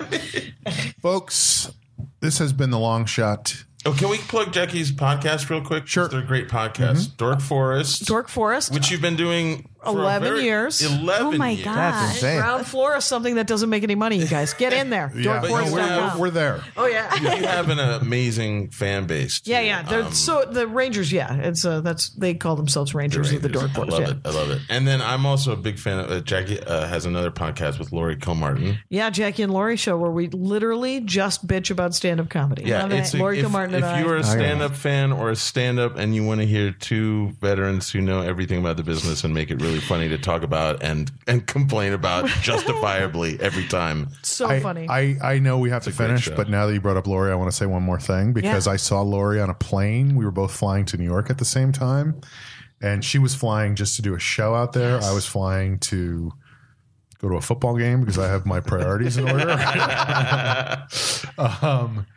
But I said to her, because I've had a really hard time the last few years as I've been working, trying to do stand-up after work. Oh, It's right. just After the writing. so hard. It sucks all your energy. Yeah, and I go, Lori, how do you get up so much? Like, whatever. Like, how are you able to? And she goes, oh, I couldn't not because that's the only part of my day I feel like this is mine. Yeah. Oh, wow. And I was like, fuck, yeah, that's true. Right. You know? Yeah. That is true. That's a nugget right there. Talk about a That's nugget. a boba. Yeah, because she's got, she has a 10-year-old son. Yeah. And she that she is the main caretaker of. And then and her mom just moved in with her about a year ago, 79-year-old mom. And She has a special on CISO right now. special on CISO, 45 jokes about my dead dad. She accidentally live tweeted her father's death. Yes. And she turned it into 45 jokes about it. And it's amazing. She's an amazing comic. If you guys have CISO or Amazon Prime, you can get to CISO for free. But I also, she just blows me away because, like, I remember being at a club with her a couple years ago, and I won't say the name of the club, but let's just Albuquerque, say, yeah. no, it's like there's improv, or there is an improv that goes on there, Okay. so it's got a confusing name. Anyway, we were doing a show there thanks to Jamie. And it was one of those shows where they go, and I can't even remember who it was, but it was like, please allow Somebody famous time. comic X. Yeah. And it was a 10 o'clock show on a weeknight. And we both had spots at 10:05 and 10:20. And comic X showed up and went on for an hour. And so we were in this booth in the back, and Lori was literally like sleeping on the booth. Yeah. I'm trying. Who's Comic X? I can't remember. I think I might know who it is. I'll tell you afterwards. I did one of those headline weekends that you gave me, and they said, hey, Dane Cook's been showing up a lot. And I said, he can't go up. It's my show. And the sound guy said, well, I don't know how to say no to Dane Cook. And I said, I do. It'll be fine. If he shows up, I'll just That say. shouldn't have been an issue for It didn't end up being an issue, but I guess he had been, and he didn't. There was a couple of times when he had gone long during a weekend that somebody then did talk to him and say, hey man, it's cool, you're famous, let's do something, but don't be cool about it. Yeah, be cool about it. That's yeah. that's all anyone ever. Because like I remember Judd Apatow, Jay Leno. And Jay Leno both wanted guest sets on some show, and I was like, "Well, I don't actually know how to say no to them," and and they were both great. And the lighting guy was like, I do. I do, and You guys make a perfect team. the only thing I did was I put Apatow before Leno so that he wouldn't run the light because he wanted to impress Leno, and then so it smart. worked. So Strategic. and I like. Judd Apatow's stand up a lot, quite honestly, but I was like, no, I booked this fucking thing, so people need to get up and have their lives. So, and I think Kilmartin was on that one too. Lori Kilmartin, though, great, Yeah. Love her. and our pod's pretty fun. All right. Well, this has been quite an adventure. Yes. We made it. And we will see you next time on The Long Shot. At the 300th episode. Is that Next. 2 weeks from now? No, it's next. Next. Come to Okay. Sean's Yeah. and see it. Oh, yeah. Jamie at jamieflam.com. And Jamie will give you all the info about where to go. Bye. A child arrived just the other day. He came to the world in the usual way, but there were planes to catch and bills to pay. He learned to walk while I was away. For past, present, and future episodes of The Long Shot Podcast, please visit thelongshotpodcast.com. You know I'm gonna be like you. And the cats in